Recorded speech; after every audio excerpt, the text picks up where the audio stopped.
Que ton intelligence soit renouvelée. Que tu vois Dieu autrement. Romains chapitre 12, le verset 2.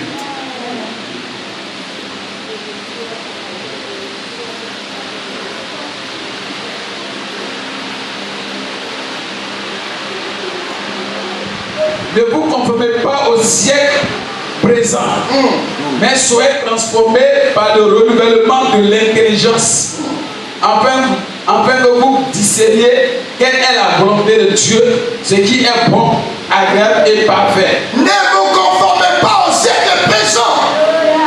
Le siècle présent, c'est difficile, c'est compliqué. La situation devient de plus en plus catastrophique. Hier, c'était encore bon, mais maintenant, là, pour se marier, c'est tout un problème. Pour faire enfant, c'est tout un problème. Pouvoir travailler, tout un problème. Mais c'est dans cette dit, ne vous conformez pas au siècle présent. Mais vous qui croyez à la parole de Dieu, vous qui croyez que ce que Dieu dit est vrai, soyez transformés par le renouvellement de l'air et comprenez quelle est la volonté de Dieu. La volonté de Dieu, c'est que toi, tu dois travailler. C'est que toi, tu dois te marier. C'est que toi, tu dois faire des enfants. C'est que toi, tu dois être en bonne santé. C'est la volonté de Dieu. Quelqu'un comprend? Quelqu'un comprend? Il faut s'accrocher à ce que ton Père t'a dit. Ne t'accroche pas sur tes propres pensées, sur tes propres raisonnements, tu vas échouer. Raisonne comme Dieu. Vois les choses comme Dieu. La première des choses que le diable a combattu, c'était la parole que Dieu a dit. Quand il vient vers elle, il pose la question, Dieu a-t-il réellement dit? Parce que le diable sait, ce que Dieu dit, ça finit toujours par s'accomplir.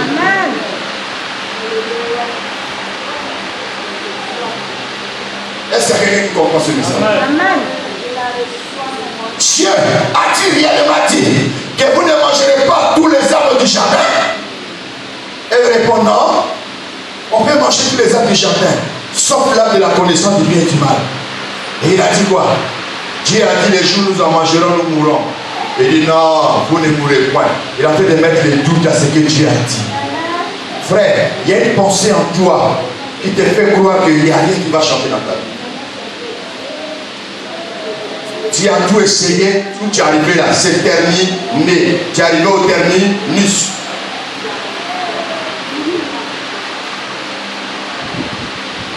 C'est comme ça la Bible dit que ne te confie pas à ta propre sagesse. Confie-toi à l'Éternel.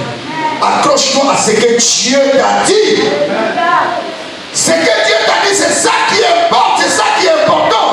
Parce que quand Dieu a dit, frère, ça va toujours s'accomplir. Il n'a pas dit que quand vous priez, vous n'allez pas recevoir. Non, il dit, quand vous priez, croyez la voix et vous le verrez. Donc ce n'est pas accompli. Moi je crois que ma prière a été exaucée parce que Dieu a dit dans sa parole, tout ce que vous demanderez en priant, croyez l'avoir d'abord reçu. Et que vous le verrez s'accomplir.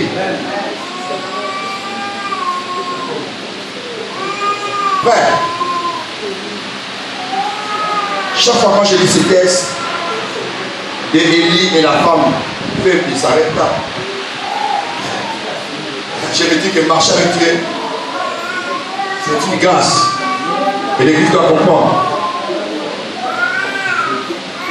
Allons un peu dans 1 Roi chapitre 18.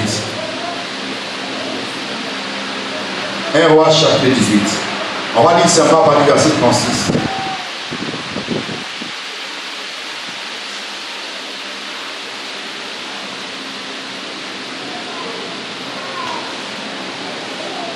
On va commencer d'abord par Élie, avec le prophète de Baal. 1 Roi, chapitre 18, verset 36. Au moment de la présentation de l'offrande, Élie, le prophète, s'avança et dit, l'Éternel, Dieu d'Abraham, d'Isaac et d'Israël. Écoute bien ici. Élie voulait présenter l'offrande à l'Éternel. Mais il a demandé que le prophète de Baal vienne aussi avec les offrandes. Chacun apporte un taureau devant l'autel. On va sacrifier à l'Éternel. Vous allez sacrifier à votre Dieu Baal, et moi je vais sacrifier à mon Dieu. Mais on ne va pas mettre le feu. Personne ne vient avec du pétrole ni de l'huile, ni à mettre. Nous venons avec de l'eau. On va déverser sur le sacrifice, mouiller le bois et même la terre. J'ai dit bien de l'eau. Frère, on prend l'eau, on met sur le taureau, sur le bois, et puis tu invoques le feu. Or, l'eau n'est pas compatible au feu. Si c'est de l'essence, on peut comprendre. Mais c'est l'eau. Il dit, quand vous êtes beaucoup, 450 mois, je suis commencé. Ah, ils sont venus. Ils ont versé l'eau, ils ont versé de l'eau, ils ont versé. Et puis on a commencé à invoquer Baal. Invoquer. Zéro. Jusqu'à le soir, il était fatigué. Il dit, elle est bon. Qu'est-ce qu'on fait? Nous, on est convaincus, notre Baal. Ils sont poètes, mais ils n'ont pas terminé, il n'a pas en route. Donc il ne répond pas. Allez, vas-y. Au moment de la présentation de l'offrande, Élie, le prophète, s'avança et dit, l'Éternel, Dieu d'Abraham, d'Isaac et d'Israël, que l'on sache aujourd'hui que tu es Dieu en Israël, que je suis ton serviteur et que j'ai fait toutes ces choses par ta parole. Je fais quoi? Toutes ces choses par ta parole. Ce n'est pas moi ma parole, mais je fais toutes ces choses par ta parole. Automatiquement, il y a Gachi. Dieu dans cette histoire. Parce que c'est toi qui as dit. Je vais amener un enfant de lui de comprendre tout ce que Dieu a dit là. Ça n'engage pas toi, ça n'engage pas rien. Ça engage Dieu. Mais comme ça l'engage, tout ce que toi tu as fait, c'est de lui rappeler ce qu'il a dit. Il a sa parole réveillée ma mémoire, dit l'Éternel. Oh, dis avec moi, oh. J'éveillerai la mémoire de l'Éternel. Quand même les prophètes, le roi Ézéchias, le prophète Esaïe lui dit que Dieu me dit que tu vas mourir. Laisse les dernières paroles à ta famille parce que tu ne vivras plus. La maladie que tu as t'emportera. Le prophète est parti. Pendant que le prophète est encore sur la route, l'homme de Dieu, pardon, le roi Ézéchias, pour la face contre lui, il a commencé à pleurer. Il dit, Seigneur Dieu, tu as dans ta parole. Il a réveillé ta mère. Moi, j'ai bien réveillé ta mémoire. Souviens-toi ce que moi j'ai fait pour toi. Tu n'as pas dit que ce qu'on fait là, c'est écrit dans le livre des souvenirs. Il faut fouiller dans ton livre des souvenirs. Tu vas voir mon nom là-bas. Moi, j'ai construit les temples qui étaient détruits là. Moi, j'ai réparti ça. Et j'ai rétabli les offrandes dedans. Tu te souviens, non? J'ai dit oui. Alors, si tu te souviens bien, agis selon ta parole. Et loin de moi la mort, j'ai dit ouais, mon petit a raison. Voilà pourquoi j'ai dit, il est notre Père. Un Père cause avec ses enfants. Alléluia. Tout à l'heure, voilà ma fille, elle a marié policier. J'ai demandé s'il a dit, il est très bon. S'il était mauvais, ah papa, c'est qu'ici il est là. Mais les policiers, ils ont des petits pistolets, non? Quand il se passe à la maison, il prend le pistolet et laisse ses enfants. Mais c'est sur la route. S'il y a un chauffeur qui ne peut pas s'arrêter, il ne prend pas, il peut tirer ses filets. Il y a des policiers même qui sont dans la gâchette parce qu'ils tuent même.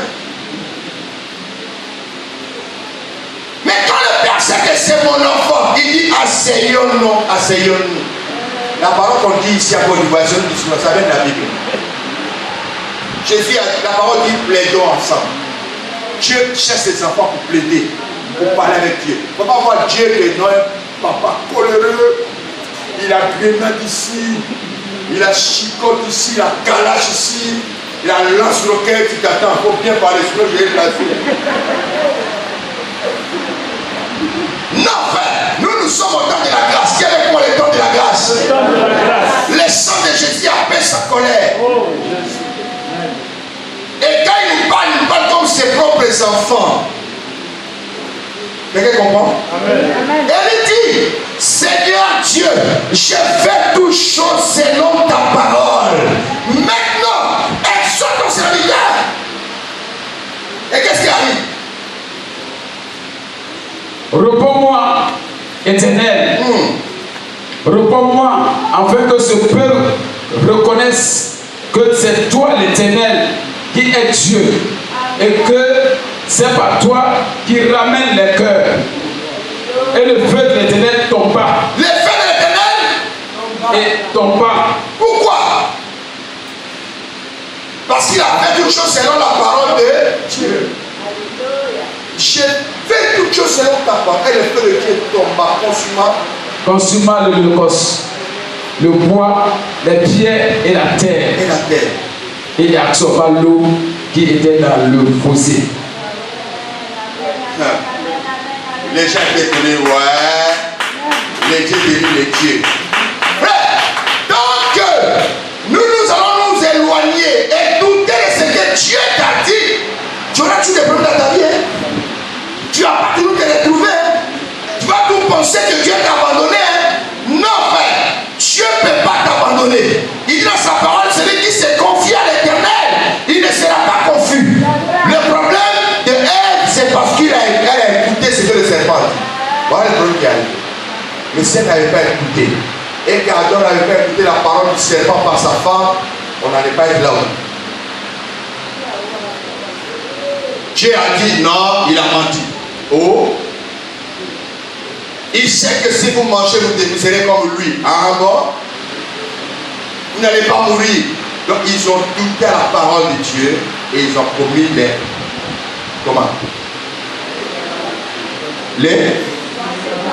L'irréparable. Ce qu'on ne doit pas commettre, ils l'ont fait et ça crée des problèmes dans l'air. Chacun de nous a une promesse du Seigneur dans sa vie. Chacun de nous a reçu une parole de la part de Dieu. Mais il faut que tu comprennes une chose. Nous avons ce que nous appelons la foi et la réalité. Tu as avec moi la foi et la réalité. La réalité, c'est ce qu'on voit, ce qu'on sent. Ce qu'on vit au quotidien. Mais la foi, c'est ce qu'on ne voit pas. Mais c'est que nous croyons que ça y est en nous et ça va s'accomplir. Cette confiance-là oblige Dieu à agir toujours selon sa parole. Vous savez, frère, quand je rentre dans la vie d'Élie, toujours cet homme-là, il a prié le Seigneur pour qu'il ne pleuve pas en Israël pendant 3 ans et demi. Et il a prié Dieu, le ciel est fermé. Il ne pleuvait plus à Israël. Jusqu'au point où l'homme de Dieu lui-même est tombé dans la sécheresse, il n'y avait plus d'eau. Il ne savait plus quoi faire. Et il a fui vers le torrent, il a commencé à boire l'eau du torrent. Et Dieu a envoyé vers lui des corbeaux pour venir le nourrir. Arrivé à un moment, l'eau du torrent a séché. Maintenant, écoute la parole de Dieu. 1 Roi 17. Deux versets. Le verset 8 jusqu'au verset 10. 1 Roi 17, verset 8. Alors la parole de l'Éternel lui fut adressée en ces mots. Lève-toi. Lève-toi. Va à Sarepta, qui appartient à Sidon, et demeure là. Voici. J'ai ordonné à une femme veuve de te nourrir. Arrête un peu. Tu reprends. Alors la parole de l'Éternel lui fut adressée à ces mots. On dit la parole de qui? L'Éternel. Voilà, on dit la parole de lui. Élie était calme dans son coin. L'eau du torrent a séché. Il avait soif. Et là, on nous dit que la parole de l'Éternel. Frère, je ne sais pas si vous comprenez la profondeur de ce qu'on dit. Vous avez dit Dieu s'engage. Hein? Quand nous partons au tribunal, on nous dit qui a dit? C'est lui qui a dit. Qui a fait? C'est lui qui m'a dit de faire. Mais si c'est toi qui a dit de faire, oui, c'est moi. Ah, d'accord. Donc toi, tu es innocent. Toi qui as dit de faire là, c'est toi, papa. Dieu qui a dit là, c'est lui qui est responsable. Quand tu es caché, tu parles à Dieu, comment tu pries même? Seigneur, pardonne-moi. ne faut pas te fâcher, toi tu sais que je suis pécheur. D'abord pour commencer, j'ai tué, j'ai fait comme ça, tu commences à parler, demander pardon jusqu'à finir. Maintenant tu commences à demander à Dieu. Demande à Dieu, toi-même tu dis encore que non, il ne faut pas te fâcher. Je sais que j'ai trop demandé. Oh, j'allais commencer d'abord dans les choses spirituelles. Moi, j'ai commencé dans les choses matérielles. Oh, les matériels, toi-même tu as dit que ça passera. Moi, je m'accroche. Toi-même tu te mélanges.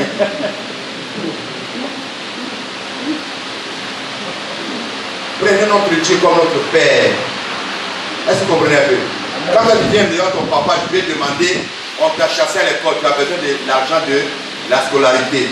Et puis, tu n'as plus de cahier. Quand tu dis, bon papa, il ne faut pas te fâcher. Je sais que tu n'as pas l'argent, je sais que la vie est difficile. Surtout que dans ces temps-ci, on ne mange pas bien à la maison. Moi-même, je sais que tu es en deuil. Surtout que dans ces temps-là, je fais trop fâché. Oh, on dit ce que tu as besoin et puis on va voir. Oh. Donc, même tu ne vois pas comment. Si tu as commencé, papa, toi-même tu as dit que tu allais payer mon école. Et si je n'ai pas de but de venir te demander, donc je n'ai plus de cahier, à l'école, on me demande de l'argent. Papa va sentir qu'il veut me laver.